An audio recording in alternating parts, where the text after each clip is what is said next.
بسم اللہ الرحمن الرحیم۔ سورۃ البقرہ کا دوسرا حصہ آج پڑھا گیا ہے، اور سورہ بقرہ کے اس حصے میں بہت سارے احکامات ہیں۔ قرآن کریم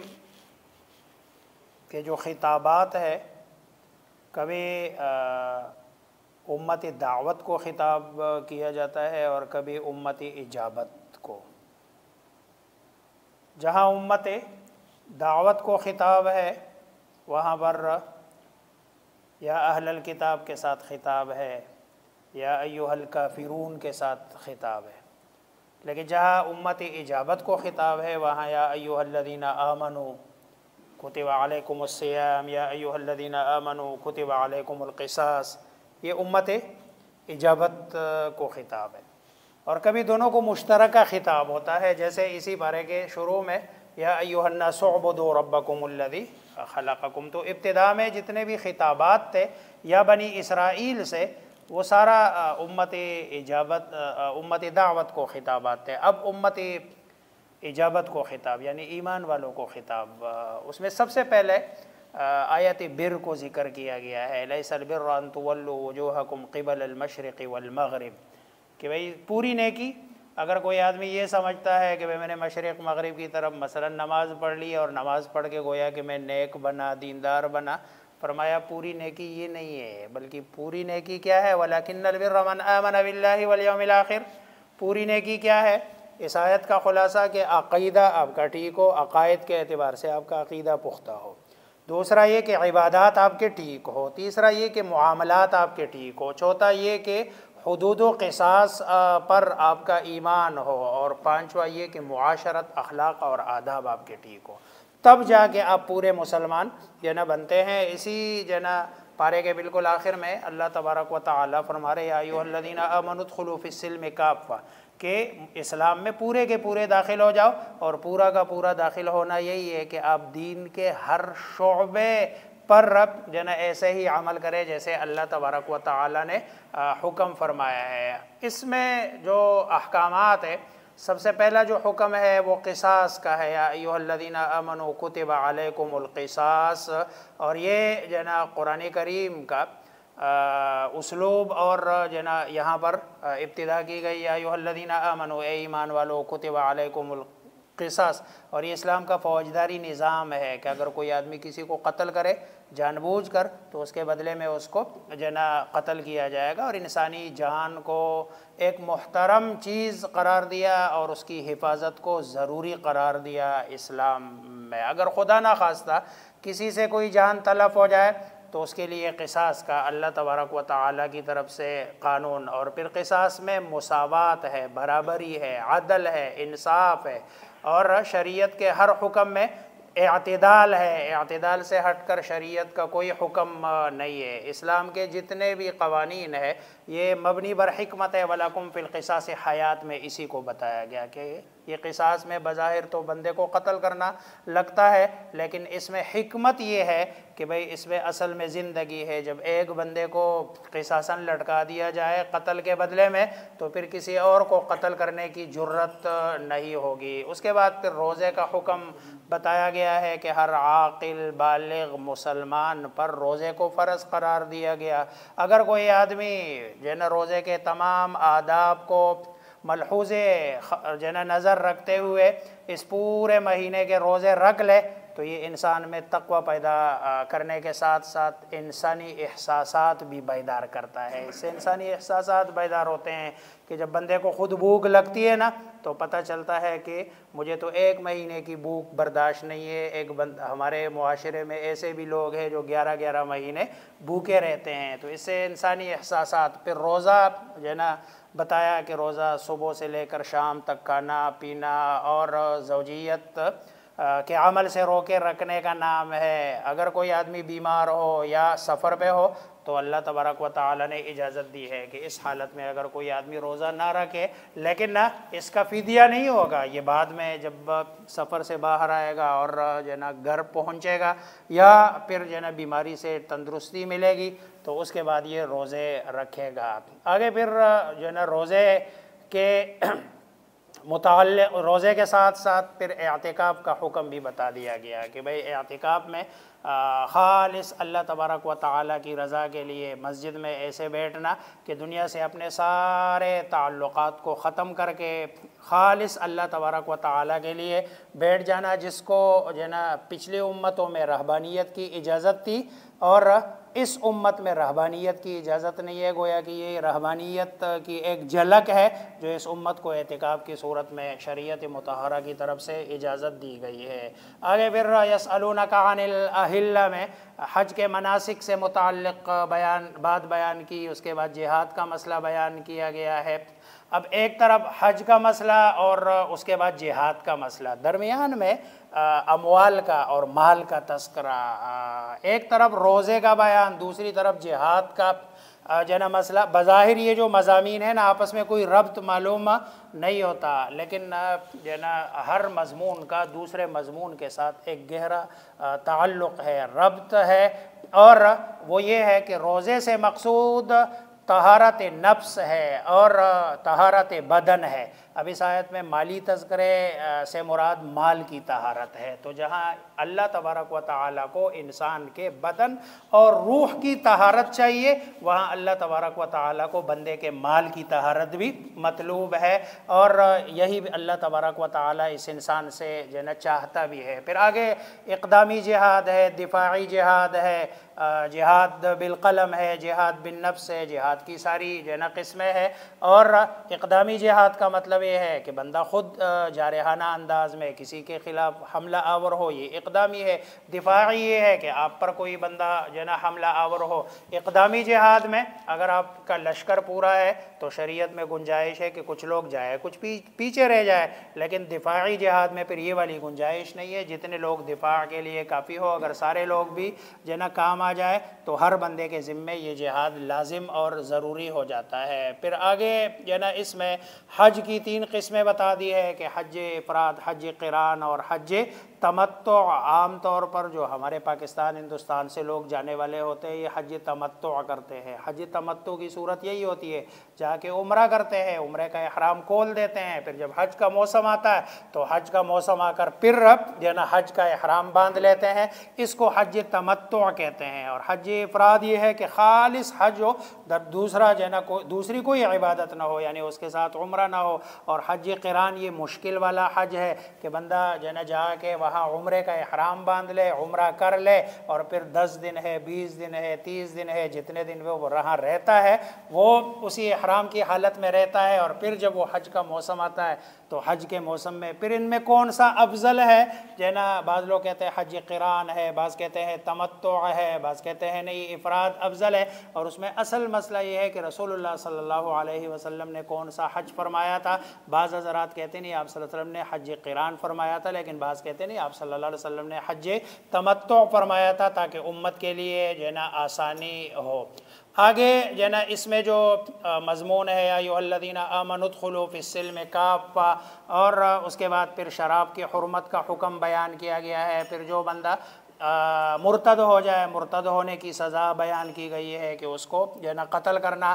ضروری ہے، اور اس کے سارے جتنے بھی اعمال ہیں وہ باطل ہو جاتے ہیں، ضائع ہو جاتے ہیں۔ پھر شراب اور جوئے کے بارے میں بتایا کہ اگرچہ ظاہری طور پر اس میں نفع نظر آتا ہے، لیکن حقیقت میں اس میں جسمانی، عقلی، مالی، ظاہری، باطنی، معاشرتی اعتبار سے جو نقصانات ہیں وہ اس کے منافع کے مقابلے میں کہیں زیادہ ہے۔ رسول اللہ صلی اللہ علیہ وسلم نے بھی شراب کو ام الخبائث قرار دیا، اور جوئے کو بھی آپ صلی اللہ علیہ وسلم نے خباثتوں اور گناہوں کے لیے جڑ قرار دیا ہے۔ پھر آگے جو ہے نا اجتماعی بیماریوں کی نشاندہی کے بعد جو خاندانی مسائل ہے اس کو بیان کیا گیا ہے۔ خاندانی اور معاشرتی مسائل، ظاہری بات ہے خاندان ہی کسی اچھے معاشرے کی بنیاد ہے۔ اگر خاندان کے آپس میں تعلقات اچھے ہیں، خاندان میں سب سے پہلی چیز یہ ہے کہ جو ہے نا بیوی کا ڈھونڈنا، کہ جب خاندان بنایا جاتا ہو تو ظاہری بات ہے جو 2 بندے خاندان بنا رہے ہو وہ کم از کم ان کا آپس میں جو ہے نا اسلام والا تعلق ہو۔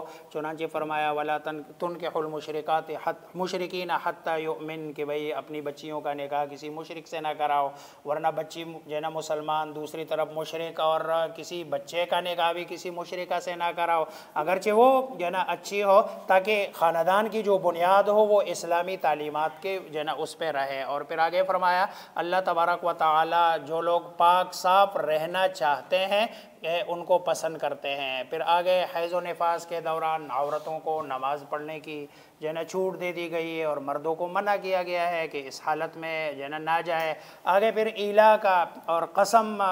کے احکامات بیان کیے گئے۔ اگر کوئی آدمی قسم اٹھاتا ہے تو قسم اٹھانے کی صورت میں جو ہے نا وہ بندہ اگر بیوی کے پاس 4 مہینے تک نہ جانے کی قسم اٹھاتا ہے تو اس صورت میں اگر 4 مہینے کے اندر جاتا ہے تو قسم کا کفارہ دے گا، لیکن اگر 4 مہینے تک نہیں جاتا اپنی بیوی کے پاس تو اس صورت میں اس کی بیوی اس پر ایک طلاق بائن کے ساتھ نکاح ان کا ختم ہو جائے گا۔ یہ مسئلہ عام طور پر جو ہے نا کسی کی بیوی یا وہ کسی اپنے گھر چلی جاتی ہے اور پھر وہ لوگ اس کو کہتے ہیں کہ بھئی 4 مہینے بعد تمہاری بیوی تمہارے اوپر حرام ہوگی۔ یہ 4 مہینے بعد بیوی حرام تب ہوتی ہے کہ جب بندہ قسم اٹھایا کہ میں 4 مہینے اس کے قریب نہیں جاؤں گا۔ لیکن اگر جو ہے نا اس نے قسم نہیں اٹھایا، بیوی 10 سال بھی اگر اپنے ماں باپ کے گھر میں ہے اور مرد نے طلاق نہیں دی تو یہ نکاح کا جو رشتہ ہے یہ بغیر مرد کے کچھ کہے ختم نہیں ہوتا۔ آج گئے پھر طلاق کے احکامات بیان کیے گئے ہیں۔ زمانہ جاہلیت میں طلاق کی کوئی حد مقرر نہیں تھی، اب شریعت اسلام نے طلاق کی حد مقرر کر دی کہ بھئی 1 طلاق دے دو رجوع کا حق ہے، دوسری طلاق دے دو رجوع کا حق ہے، تیسری طلاق دینے کے بعد فَإِن طَلَّقَهَا فَلَا تَحِلُّ لَهُ مِن بَعْدُ حَتَّى تَنكِحَ زَوْجًا غَيْرَهُ، اس کے بعد اب رجوع کا جو ہے نا حق نہیں ہے۔ پھر اسی طرح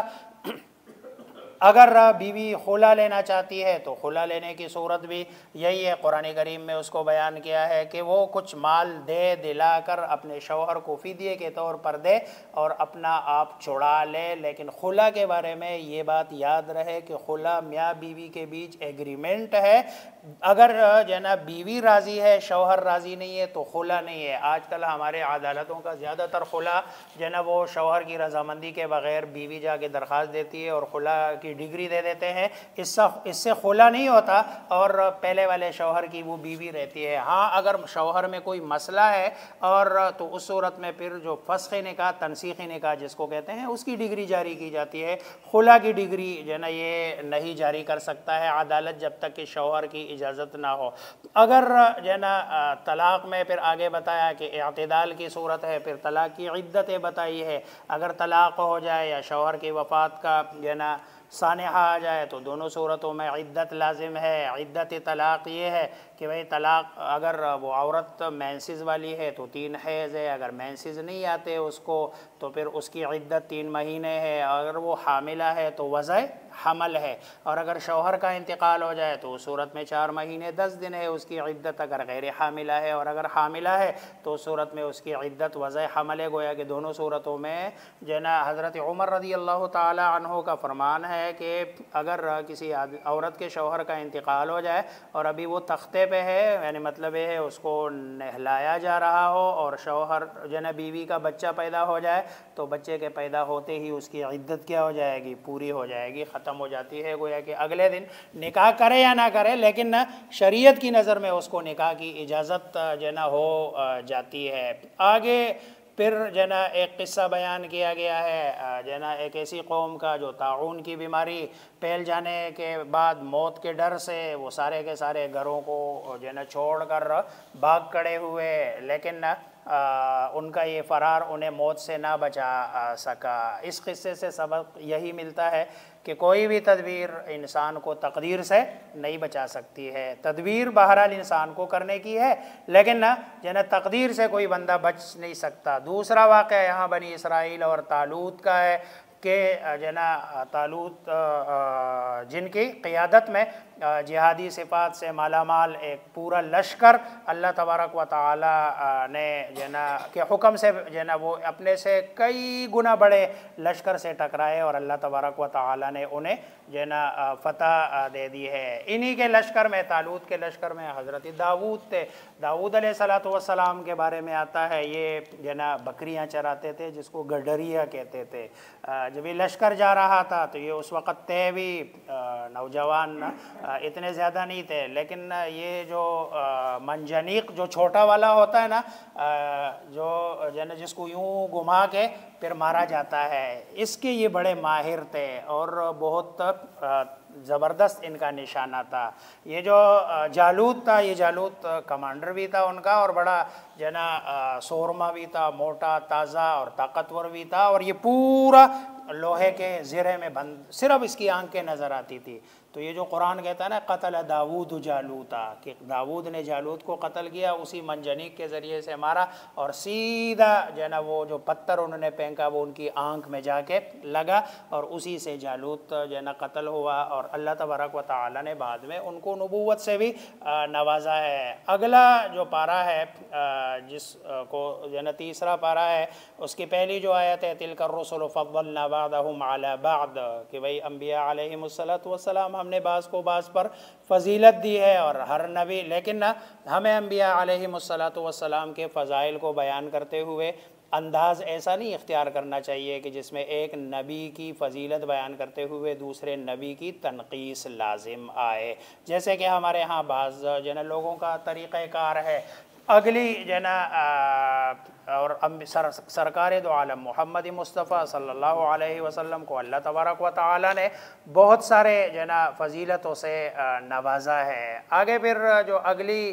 آیت ہے آیت الکرسی، قرآن کریم کی سب سے جو نا افضل ترین جو نا آیت ہے، لمبی آیت ہے، آیت الکرسی جو نا کہتے ہیں، اور آیت الکرسی اس لیے کہتے ہیں کہ اس میں اللہ تبارک و تعالیٰ کی کرسی کا ذکر ہے، وسع کرسیہ السماوات والارض۔ حدیث شریف میں آتا ہے رسول اللہ صلی اللہ علیہ وسلم سے حضرت ابی بن کعب رضی اللہ تعالی عنہ روایت کرتے ہیں کہ رسول اللہ صلی اللہ علیہ وسلم نے ان سے پوچھا قرآن میں سب سے بڑی آیت کون سی ہے؟ تو ابی بن کعب نے نہایت ادب سے عرض کیا کہ اللہ اور اس کا رسول جانتا ہے۔ پھر آپ نے پوچھا، انہوں نے پھر عرض کیا اللہ کا رسول ہی بہتر جانتا ہے۔ آپ صلی اللہ علیہ وسلم نے پھر عرض کیا، انہوں نے کہا اللہ کا رسول بہتر ہی جانتا ہے۔ تو رسول اللہ صلی اللہ علیہ وسلم نے حضرت ابی کے سینے پر ہاتھ مار کر فرمایا، یہ نا ہاتھ مار کر اگلے ہی مرتبہ سوال کیا، تو انہوں نے جواب دیا کہ اللہ جنا اعظم آیہ فی القرآن اللہ لا الہ الا هو الحی القیوم، یہ سب سے اعظم یعنی قرآن کی سب سے بڑی آیت ہر اعتبار سے، یہ جنا اور یہ اللہ تبارک و تعالی کی جنا اس میں اعظم بھی ہے، جیسے کہ بہت سارے علماء کہتے ہیں کہ یہ جو آیت الکرسی ہے یہ در حقیقت اس میں اعظم ہے، اسی کو پڑھ کے اگر کوئی آدمی کوئی بھی دعا اللہ سے مانگتا ہے تو اللہ تبارک و تعالی اس کی دعا کو قبول فرماتے ہیں۔ ایک حدیث میں ہے کہ جو بندہ